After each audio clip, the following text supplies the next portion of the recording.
Hey, Dan Passarelli here. Well, the market ended up down a bit today.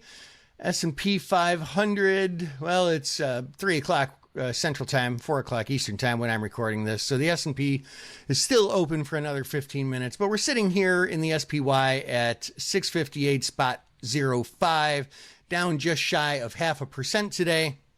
But what's interesting about it is that it's this doji day again on high volume. Now, if there's one thing you learn from these videos, what does that mean? Do you remember what we talked about when we get a doji day, which is where it was down some, it was up some, but we're kind of closing right where it opened, so a very, very thin body on high volume. That means there's a lot of uncertainty in the market out there. That means that the buyers and the sellers have been battling it out, and neither of them are winning, but there's strong opinions on both the bull side and the bear side. Now, why is that? Well, I mean, look, there's a couple of things. One is in the tech sector. The AI stocks, they're kind of hot and cold. Let's look at the queen of them here, or king of them. I don't know if it's a king or queen. NVIDIA opened lower today, but it kind of came back. We're seeing, this is kind of a pretty volatile week for them, for NVIDIA, and really a volatile past month. But in other areas of tech, there's been some trouble too. So Amazon, a stock that I look at every day.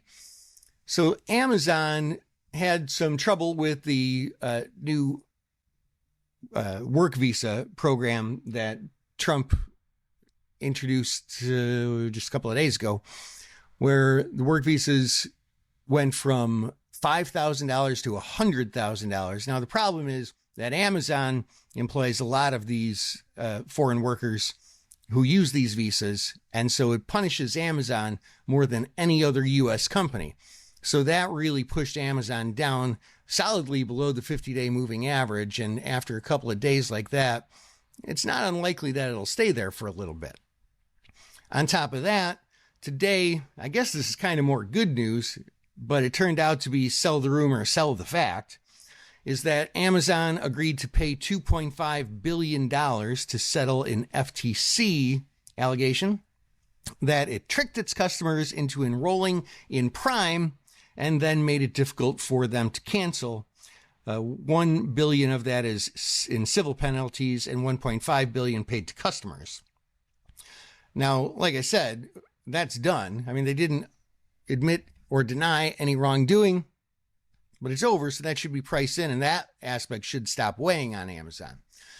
Now, let's go back to the market as a whole here, and we look at, we had a couple of days. This is not a big major pullback or anything like that. We had a high 3 sessions ago of 667.34. So, we're not even down, we're not even down 2% from that high. So it's not a major pullback, but could we see a little bit more action? Yes, we could.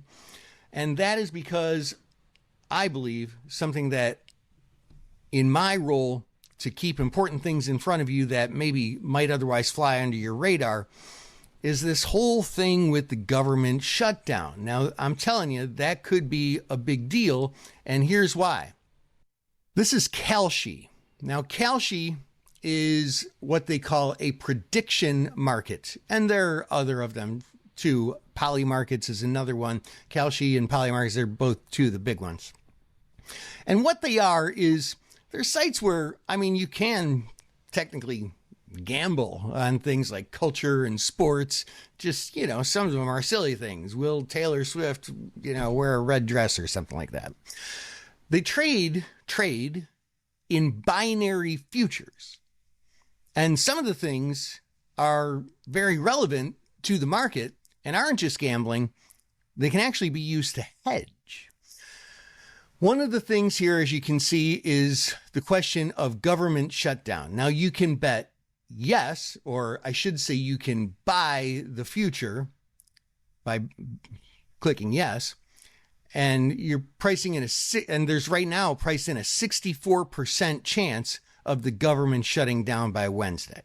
If it doesn't, the contract expires worthless. If it does, then, you get the full value of the contract.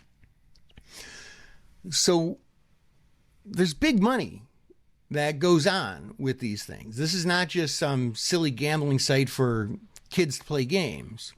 There are people who really, really look at this, and they are between different sites and that kind of thing.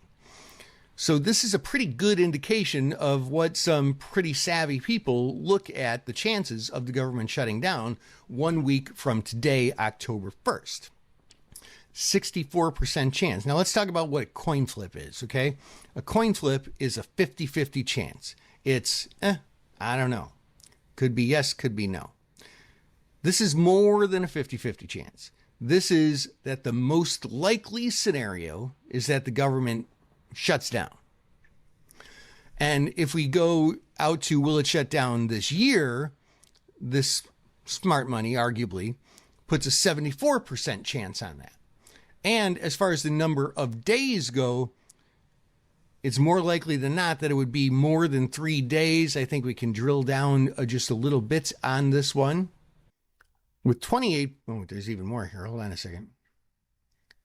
13% of people believe it'll be more than 35 days. Geez Louise. If that happens, we've got a whole bunch more problems then yeah, we got a lot of problems.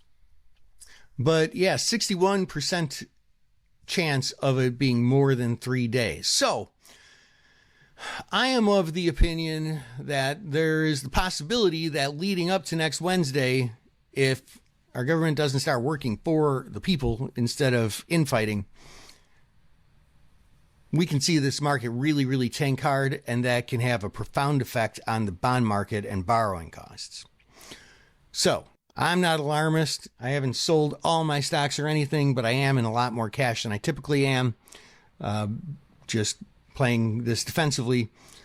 And I think it's important to at least put in your not emotional decision, not political mind decision, but logical trader mind decision in what some of these implications are, what actual likelihoods are, and what you should do with your investing and trading. Hope that helps. This is Dan Passarelli. Trade smart.